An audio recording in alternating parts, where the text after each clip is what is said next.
Let's start the discussion about dairying, because that's the one that everybody's got on their lips, isn't it? Well, there's a big problem at the moment, and it's really hard for a lot of particularly share milkers and farmers that have spent a lot, particularly on irrigation, on capital, big irrigators and the like. And I think with the industry $38 billion in debt, there will be a bit of a shakeout with these low prices. But I think it's also an opportunity just to look where we've been going with dairying and the major expansion, the fact that the industry hasn't really been paying the price in terms of climate pollution and water pollution that it contributes to. We've seen Landcorp's decision to dramatically downsize its conversion plans.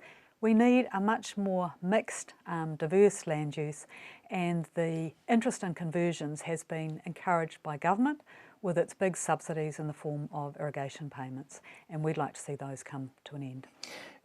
There would be those who say you're anti-farming, but I'm sure you're not. No, not at all. I mean, farming accounts for a major part of our exports. We need a secure climate for a stable farming industry.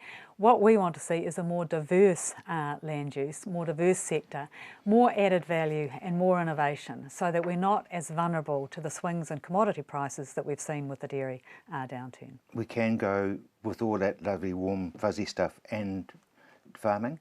Well, I think if you look at some of the work that people like Alison Jews have been doing, where work in the Waikato on a number of farms has shown that by reducing herd size from 600 or 700 cows down to about 300, you can be as profitable, if not more profitable, but your capital costs and your input costs come down. We've got an industry that is now the biggest user of palm kernel expelliarmus in the world as supplementary feed. So we pride ourselves on being clean and green. We market our produce on the basis that it's clean and green, yet we're exporting palm kernel with the forest destruction that involves, and not playing to our strengths, being pasture fed. So even Fonterra has come out recently encouraging farmers to do more about being pasture fed.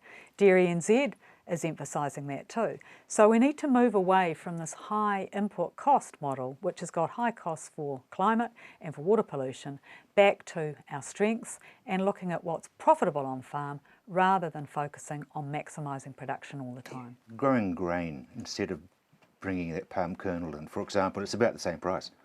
Well, yeah, but growing grain here rather than contributing to... That's what I'm saying. Yeah, yes, exactly. Yeah. And having a much more mixed land use here as well. We've flowed into, I guess, climate and climate change. Well, that climate change is really important to the Green Party, and we said to the government last year in advance of Paris, we recognise that you are saying that agriculture is the barrier to acting on climate. And so we said 5-year transition before agriculture comes in under the ETS, though we'd prefer a carbon tax, because one of the reasons we've had this massive expansion in dairying is because it hasn't been paying the price of its climate emissions or its water pollution. 47% of our greenhouse emissions comes from agriculture, methane largely.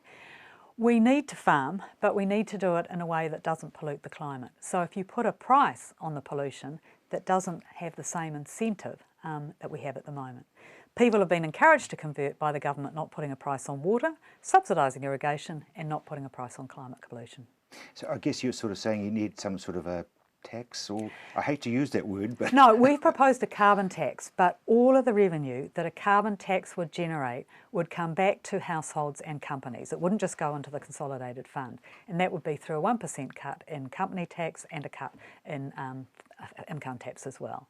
So we want to see the bads tax rather than the goods. Income is a good, but we should be taxing the bads like pollution. And water, I mean, that's another hot potato. Well, I think we've seen this government with its big handouts for irrigation, the 400 million that it's itemised from the sale of our energy companies going into the Crown Irrigation Fund. It's been about 160 million that's been spent on subsidising irrigation to date or allocated for those subsidies. So you see big schemes like Ruataniwha, major impacts on the Tukituki River system. A lot of those that will take the water up would be dairy, because dairy's been the one industry that's been able to pay the price of the water, and that encourages more intensive agriculture, more nutrient leaching, higher stock numbers and this high cost capital intensive model that we've had. So you'll be very pleased with the research that's being done at Lincoln University to try to stop it or try to minimise it phosphate and from nitrogen. Yeah, but I think the Parliamentary Commissioner for the Environment showed in her quite substantive report in 2013 that even with the best management practices that I know Lincoln's trying to encourage, you're still going to get more water pollution because of the scale of conversion. We have the equivalent of 90 million people in New Zealand now because of the increase in our dairy herd to 6.2 million. Yes, that's going to come down with the lower payouts, but it's now is a really good time to look at what we've been doing, the intensive model. It's got high cost to farmers and to the environment. We need to have a more diversified farming model. Have you got a loud enough voice?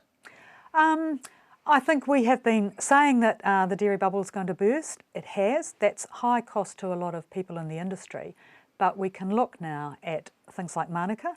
The price of Manuka honey is going through the roof. Now people are being paid to plant Manuka. For years the Green Party said we should be protecting our shrublands instead of clearing it because it's got major benefits in terms of soil stability and also for biodiversity. A lot of the birds like the bellbird love Manuka shrublands because of the insect life, and then honey production and all of that going into added value, because that's what we haven't been doing with dairy either. There hasn't been enough adding value, and things like Manuka where it ends up in wound bandages and other health uses is a major adding of value.